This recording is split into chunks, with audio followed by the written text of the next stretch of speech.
안녕하십니까. 여러분의 취업과 이직을 도와드리기 위해 영상을 찍고 있는 리얼 취업 스타 이직의 공돌이 아저씨입니다. 오늘 알아볼 내용은 직무를 알아보자 시리즈예요. 예전에 했던 얘기들인데 이제는 실제 공고를 바탕으로 여러분들한테 이제 직무를 조금 설명드리는 방식으로 진행을 하고 있는데 예전에는 그렇게 하진 않았어요. 그래서 예전 방식대로 일단 한번 해볼게요. 자, 이번에 알아볼 직무는 생산이에요. 생산. 우리나라 같은 경우에는 제조업으로 먹고 사는 나라라서 제조업 공장이 엄청 많아요. 네. GDP 대비 제조업 비중으로 우리나라가 거의 25% 이상 굉장히 많은 비중을 차지하고 있습니다.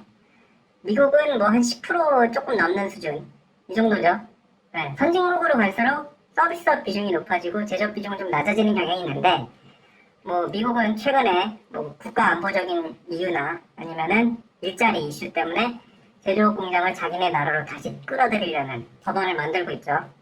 굉장히 중요한 이슈인데 뭐 이래가지고 우리나라에 있는 업체들이 좀 곤란한 상황에 처할 가능성이 좀 높죠. IRA 법안 때문에. 아무튼 그건 나중에 말씀을 드리기도 하고. 생산 직무는 이 제조업 공장에 보통 취업을 하는 경우를 많아요. 굉장히 많은 공고들이 있고 그 공고들을 잘 보면 굉장히 많은 경우를 봤지만 이제 대졸자를 뽑는 경우도 있고 초대졸을 뽑는 경우도 있어요. 이 생산 직무는 그래서 뭘 알아야 되냐면은 제품과 기술에 대한 이해가 필요해요. 근데 제품과 기술을 내가 어떻게 알아? 예를 들면 반도체 공장에 내가 취업을 하고 싶어.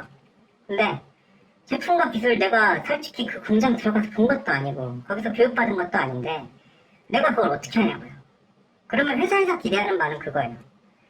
진짜 기초적인 거를 제대로 했느냐. 이거를 확실하게 봅니다. 예를 들면 반도체 같은 경우에는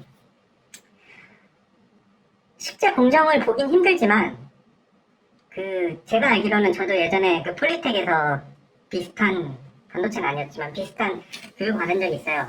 그러면은 폴리텍에 갖고 있는 공정은 이 전 세대 아니면 이 전전전 세대 공정은 그러니까 실습용으로 조금 갖고 있으시더라고. 그런 데서 어쨌든 기본적인 건 배울 수 있거든요. 예를 들면 왜 얘네가 그 클린룸 공정을 사용을 하는지 이 먼지 한 톨이 이 생산에 어떤 영향을 미치는지 이런 거를 이론적으로도 배우고 실습도 한단 말이야. 그죠? 그러면은 이거를 아는 사람하고 이걸 완전히 모르는 사람하고는 회사에 뽑았을 때 퀄리티가 완전 다르죠. 진짜 쉽게 얘기해서 방진복 입어보셨는지 모르겠는데 방진복 입어보면요 미쳐버려요 진짜. 제가 방진복 입고 그 압력을 좀 더 높이거든요. 그 방 전체의 압력을 높여요. 그래가지고 공기가 안에서 바깥으로 빠져나가게 하는 거야. 그 공기청정기를 빡세게 돌린다고 생각하시면 돼요. 공기청정기를 바깥에서 빡세게 돌려서 이 안으로 공기를 계속 집어넣어. 그런 다음에 바깥으로 밀어내. 그럼 어떻게 돼요? 먼지가 날아가겠죠, 바깥으로. 그죠? 안으로 들어오는 공기들은 완전 필터 진짜 빡세게 해가지고 먼지가 거의 없어. 아니면 빵으로 만들어. 그래가지고 빨아들여요. 그러면 여기에 압력이 높잖아요, 이 공기가. 방 안의 공기가. 바깥보다 살짝 더 높단 말이야. 제가 거기서 한 뭐 3시간, 길게는 5시간까지 있어봤는데 진짜 피곤합니다. 그냥 그 안에 있는 것만으로 피곤해. 약간 그게 좀 특이한 케이스라고 생각하실 수 있는데 그 클린룸은 보통 그래요.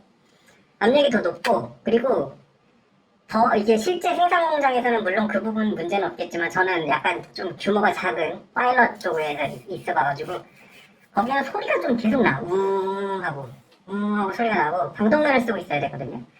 저 같은 경우는 그랬어요. 방독면까지 쓰고 있으니까 미쳐버리겠더라고. 5시간이면 진짜 체력이 쭉쭉 빠져요. 근데 방독면을 안 써도 되는 곳이 있는데 안 써도 되는 곳에서 실험을 하고 있어도 스트레스 받아요. 실제로. 굉장히 받아요. 소리랑 그 압력 때문에 그런 것 같았어. 제 느낌에는. 왜냐면은 이게 딱 클린룸 바깥으로 딱 나가면은 그 약간 그 뭔가 그 느낌이 좀 더 다르더라고요. 좀 더 편한 느낌? 네. 그래서 아무튼 이런 느낌을 잘 아는 사람하고 그리고 필요성을 아는 사람하고 아예 모르는 사람하고는 완전 다른 얘기예요. 일단은 그 업무에 적응하는 능력 자체가 굉장히 다르겠죠. 그리고 그 업무를 대하는 태도도 굉장히 다르겠지.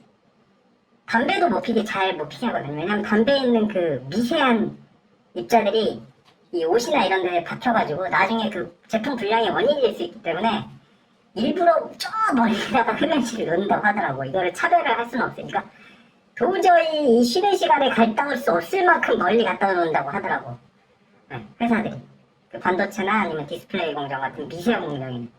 그 이유를 알고 있는 애는 그래 제품 불량 나면 이거 완전 다 돈인데 이거 뭐 하나 이거 얼마짜린데 오케이 그래 내가 담배 조금 참지 뭐 이렇게 생각을 하겠지만 잘 모르면은 씨 회사가 지금 나한테 지금 뭐 하는 거지?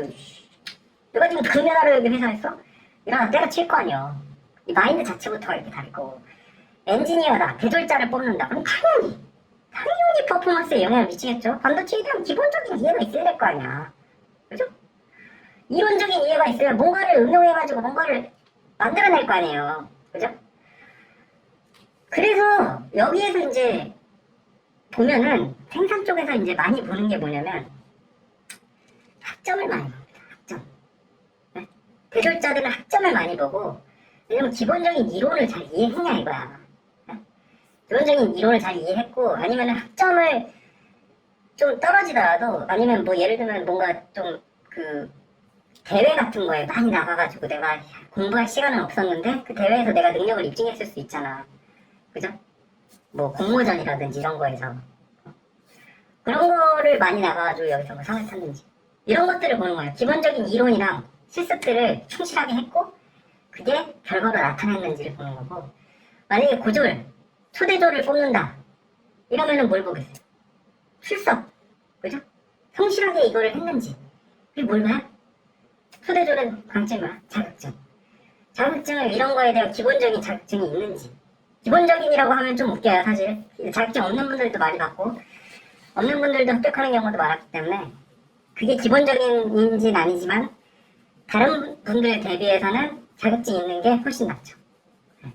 그런 것들을 보는 거예요.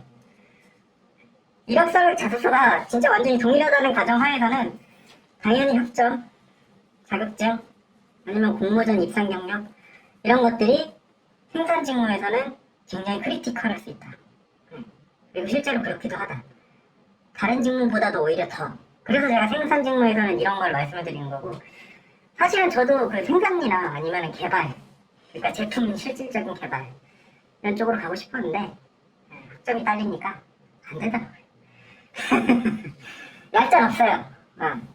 그럼 제가 그리고 회사에서 만났던 그 생산이나 아니면 실질적으로 공장을 돌리는 직무에 계신 분들은 진짜로 공부 열심히 하신 분들 진짜 이공계적인 마인드가 있으신 분들이 태반이었어요. 진짜 태반. 물론 아예 능력이 없는 사람들이 없진 않는데 예를 들면 그건 약간 그런 것들도 있어.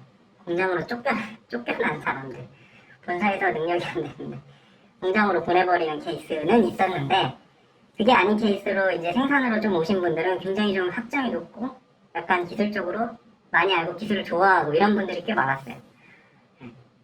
그래서 오늘 말씀드린 생산 직무에 대해서는 만약에 내가 진짜 생산 직무를 가고 싶다 라고 하면 그 분야에 대해서 공부를 잘 하시고 학점 관리도 좀 하셔야 되고 고등학교 졸업하고 취업하실 분들은 성적 관리랑 출결 관리 철저하게 하시고 자격증 좀 많이 따놓으셔야 됩니다.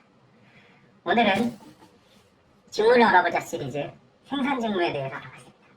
구독과 좋아요, 알람 설정까지 부탁드립니다. 감사합니다.